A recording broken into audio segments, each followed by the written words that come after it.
Hey, welcome to the Knife Lab Awards 2019, all my favourite stuff from the year. We've got the best budget knives, best folding knives, best fixed blade knife, best custom knife, best new YouTube guy, best, what else did I do? Best bit of EDC gear, things I didn't like about the year, and of course a very special award right at the end, so stay tuned, it's going to be amazing. So we have a best budget folding knife. My two favourites were both from CRKT this year, and I like budget folders to be like rather cheap, even for me to get in Australia. Often a budget knife for you guys in America, I say you guys because you are about 60% of my audience, is about $40 and under. That can often translate still here to about 80 Australian dollars, which isn't cheap. It's not super expensive, but it isn't cheap. So we're looking at CRKTs this year because there's been two that I've really enjoyed. The CRKT Pi Large, the larger flipping version of the CRKT Pilar. It's a great, just slight evolution of the original design. The flipper is cool. It's not the best flipper in the world, but I can get it to deploy every time. Still the same stainless steel construction. You can get some different versions of it. I think CF handle, D2 blade. This is just the basic one. And it's really nice, it fits the hand really well, good sort of nice looking utility knife, non-threatening, good blade for pretty much everyone I think. The CRKT Pilar is probably still the one I would get for a non-knife person, because flippers I think are something that you need to be a bit more like us to really relish, especially when it requires a tiny little bit of wrist.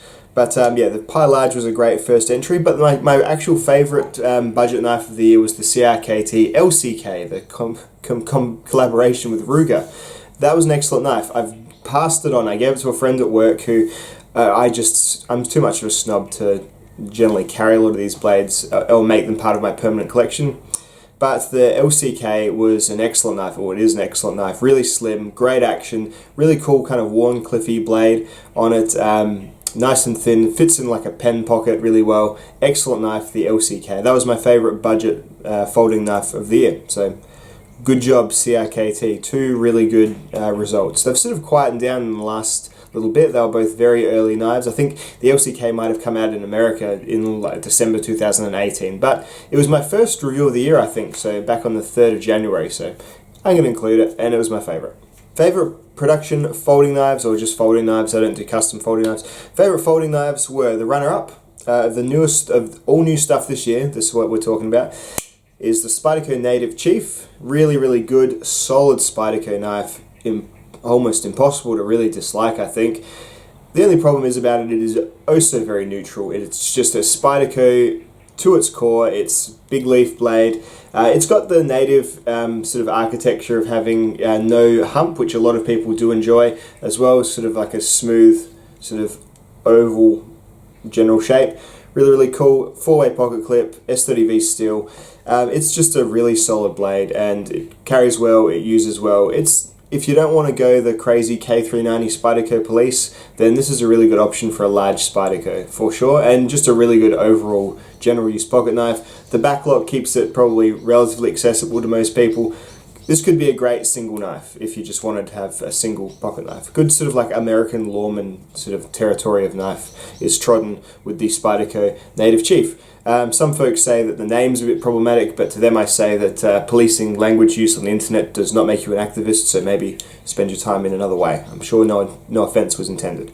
And then we've got my favourite knife of the year was the Trm Atom. Yeah, probably quite predictably so. I think this scooped a lot of people's favourites just because it does just hone in what a lot of us want from an EDC knife. Just not something you're going to be cutting through carpet with every day, but something just for your everyday tasks. Great action, great steel, really nice thin blade, nice neutral handle, deep carry pocket clip, really well executed. It's American made. It's about the same price as most Spydercos that are American made in a much smaller shop using steel, which is a fair bit better than what Spyderco are usually using too. So really knocking it out of the park, TRM. So looking forward to what they do next year. It's a really, really good Really, really good buy. For someone, if you're happy to spend or buy once, cry once, get the 180C knife, this is the one to recommend. Only negatives are that you have to be on a bit of a list usually to get one, and also I needed to Loctite my pivot to stop it from gradually loosening out again. But I've done that and I haven't had a problem in the couple of months since I've done it. So Trm Atom was my favourite folding knife of the year, the new releases of the year. Fixed blade production knives. So my runner-up was the Condor Pterosaur.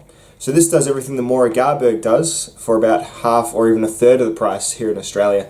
The Pterosaur has a 1095 blade, Scandi grind, and like a tough polypropylene style handle. Kind of goes bushcraft aesthetic, but it's certainly not just a pure bushcraft wood carving knife. You could use this for just being a camp knife too, no problems at all. Very similar aesthetic to like a Swedish style Mora knife, but done really well. It's made in El Salvador. It's going for the Garberg market, which I think, apart from just perhaps a little bit of finesse in terms of like build and stuff, it really does match the Garberg most of the way. And I'll do a bit of a follow-up when I do the Garberg, because this handle material is actually, people always go on about this material here. This handle material here has actually, sitting in my shed at 40 degrees, has actually just heated up and slightly melted over the last few days, where it's been ridiculous here. It's been 47 degrees, but it was just sitting on a shelf on another sheath of another knife, and the handle has gone all funny. So interesting, because that's what everyone would say, oh, the plastic in this one, but super plastic. Yeah, I don't know, this is probably very similar stuff. But at any rate, without going back into that, because the Garberg is still an excellent knife, it's really nice, it's good. This does a lot of what the Garberg does for a whole lot less money.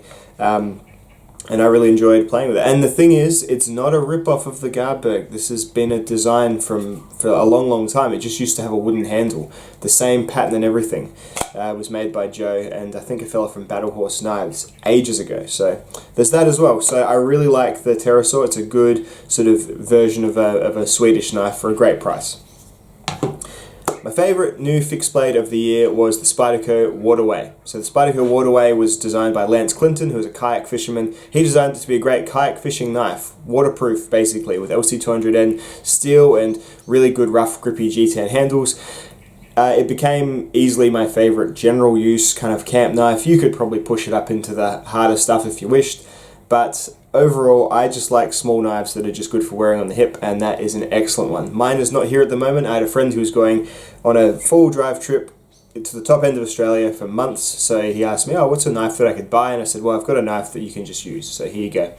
And I haven't heard from him since, but I'm sure it is serving him well. He was probably just using it for cutting up his kids' sandwiches or something like that, but really, really good knife. I would recommend it to anyone, and that's, you know, going on a pretty big adventure, so that's, I guess, a pretty good endorsement of it. It's been an excellent knife. The other one I sent to Advanced Knife Bro, so he might get a review out on it in a little bit, but really Spyderco's fixed blade game, I always felt was a little bit either odd or lacking, and that is something that I think most folks would enjoy, the Spyderco Waterway. So that's my favourite new fixed blade of 2019. Favourite iteration, so there's been a lot of iteration this year, everything from sprint runs to in fancy steels to lightweight versions of established Spydercos, all that sort of stuff. The runner-up, I think, is the Spyderco Para 3 FRN, which was, a really good, and I feel like a superior version of the Para 3. They sorted out what I thought was a bit too much real estate given to the lanyard hole. They fixed a lot of things. They made it a really good lightweight knife, basically almost obsoleting the Delica, almost, but I'm sure the Delica will still have its fans. So that was a good runner-up. My favourite iteration of a new knife this year was this Falconeven S1X. So because it's not a new enough knife for me to actually have put in the new knife category, there's two really cool things that are going on in the S1X, especially this X1XB. So they've obviously slab handled the blades. They've upgraded the sheath to have this really cool, and it's still not, still hasn't shown any weaknesses, this lock-in system here, so you can really, it's still going to rattle, but it's really going to fall out. So they've made the sheath really secure as well. And also, they've got this new black coating which is highly resistant, so it gets rid of a lot of the problems I usually have with black coatings in that they flake off. This is one of the more durable black coatings I've ever seen. I think it's even more durable than the Mora Bushcraft Black and Mora Garberg Blacks coating. It is just, it's untouched, and I've actually used this knife a fair bit. Me and my father-in-law took down a tree, and I used it to do all the limbing and all the sort of prying, and I actually hammered it into the back of the tree for a wedge to get the tree going over. So it's had its use and it still looks basically perfect. So really, really well done. This is my favorite new sort of iteration of an existing knife of the year. Favorite custom knife. So I always say I don't do custom knives, but I guess I do. Fixed blades. And I've had two this year, and there isn't really a runner-up or a winner. But if you're going to make a takeaway from this video, is look into your small fixed blade producers, because guys like Alex John and Ron Erickson are selling knives of surpassing most production knives quality for about the same price. It's a handmade item, usually handmade in America. And they are putting the fuss in. They're putting the attention into the grinds, into the heat treatments, into the steel selections. They're holding the knives as they use them and make them, so they make knives that feel good in the hand. To me, it's a buyer's market at the moment. Look into who makes good little fixed blades if you're looking to buy yourself a cam knife. It's the most opposite world to the folding custom knife market. It is just, there's barely any sort of hubris and ego and celebrity factor, none of that bullshit. There is just a bunch of dudes who are, because they're making simpler tools, I guess, so they're just working on what makes a knife actually perform, rather than flashy stuff, rather than designs and inlays and all that sort of stuff. To me, the folding custom knife market could not be less appealing. Like, it just seems to be full of price inflations, full of assumed, I made a tactical folding knife with titanium and, CPM 154, I'm going to sell it for $2,000 because I've got a few thousand followers that I bought on Instagram. That's just how it seems to me, and I just couldn't be less enthused about that. But on the other hand, the fixed blade custom knife market is just, there is a lot going on here, and I think, although they're going to be relatively simple, I mean, these are the basic versions. This is just a basic wooden handle, basic G10 or micarta handle. And I'm sure you can scale up for sure into like your fancy materials, but what I'm getting at is these things cost about the same as an fork and even F1, and they're put in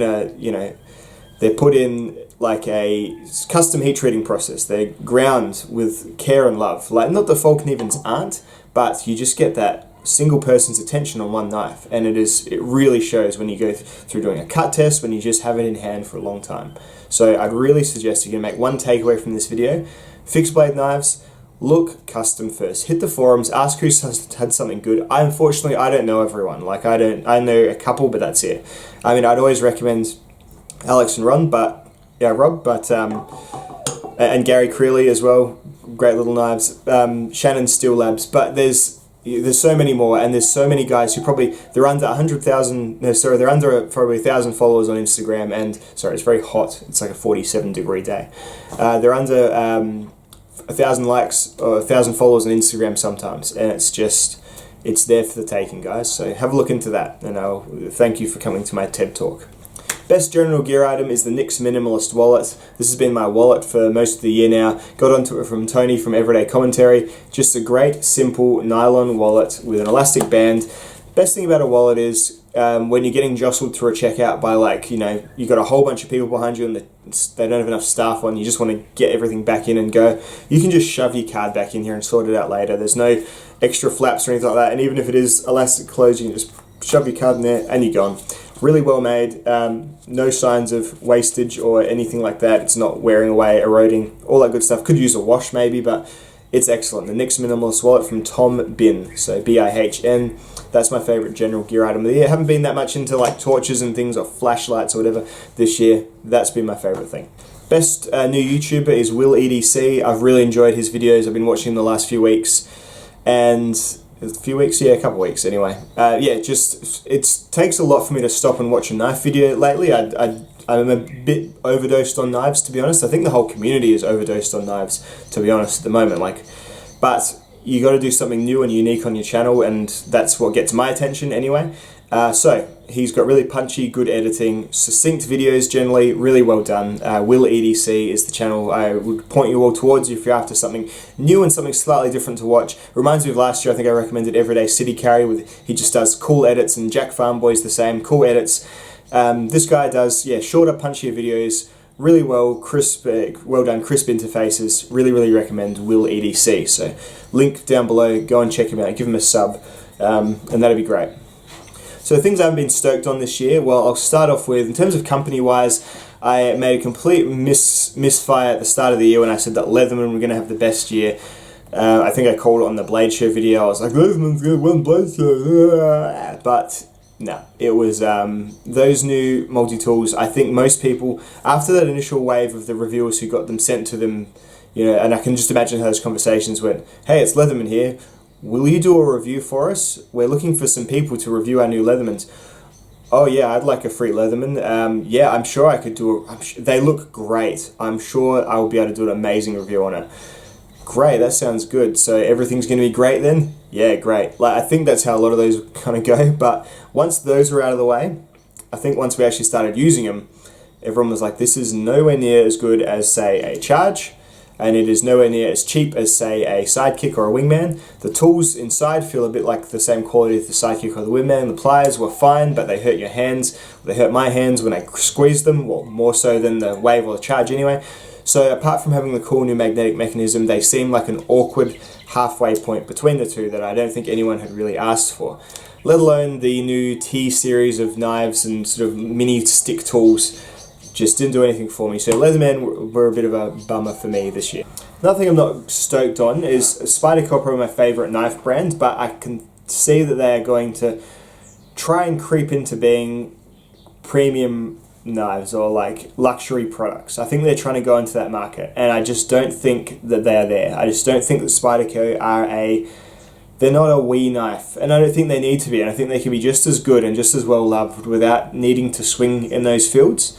The few really luxury knives they've done so far have been met with mixed reception at best, and I think a bit like, say, the Benchmade Gold class of knives, I think it's just something that is, I don't mind them doing it, but I think what it's going to do is there's going to be price creep, and I think we're going to be entering the year of the $180 US base model paramilitary tool and all that sort of stuff. And I know there's reasons. I know that the tariffs and the trade war and stuff that's going on are making the Taiwanese knives probably hurt a bit more to make, but if that's the case, just keep your prices as they are and make more knives in gold. And I know it's just such a simplification because, yes, you've only got a certain amount of machines that can make a certain amount at one time, all that sort of stuff, but yeah, I've got a feeling that they're going to go up again next year, and I just don't quite think they've got the chops to really say that, oh yeah, we are like, even, I'm not the biggest fan of Zero Tolerance, they're fine, but I can see why they are kind of more of a premium product. Like the base steel is 20 CV, everything's bearings, everything's quite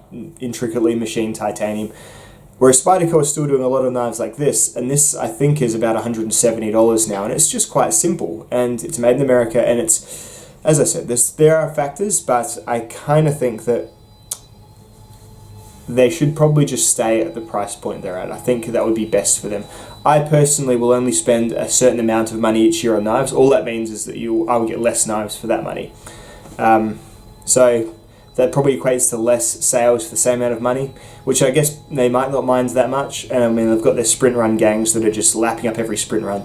So that's probably helping too, but yeah, I would just, Spyderco are my favourite, and I would just like to see them kind of just stay doing what they're doing, experimenting with the steels, experimenting with like the economical ways of making new designs, without kind of trying to push up too hard and compete with the big fancies.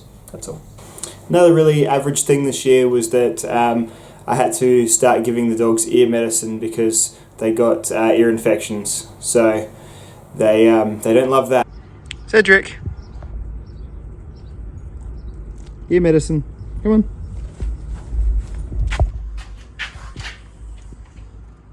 Ada, time for your ear medicine.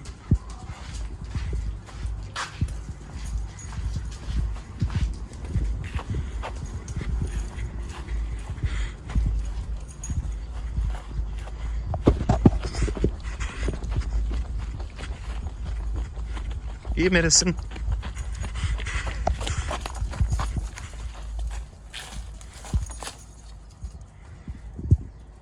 Cool, and the last award of the day is going to be the Best British Shorthair Cat That Lives at My House award. So I've exhaustively looked over the nominations, and after a lot of discussion between myself and the winner is... It's Basil!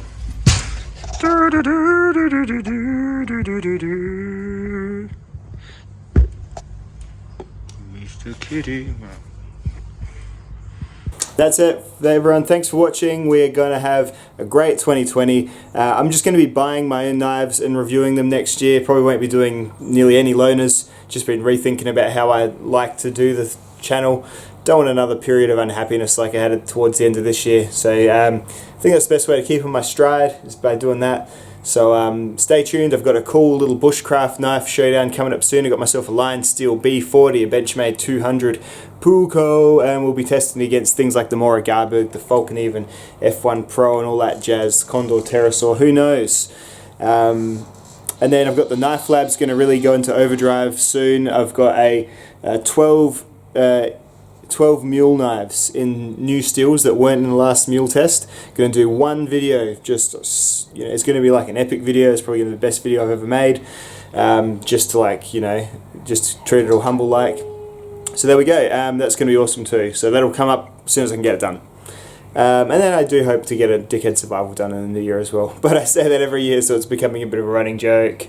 Anyway, hope you all have a lovely Christmas and a new year, or whatever you celebrate in your neck of the woods, and we'll see you all in 2020, or probably sometime between now and 2020, because I'm sure I'll do a video or two. Bye. I wanna slow dance with you. I just wanna slow dance with you. Why don't you take the chance? I've got the moves I'd like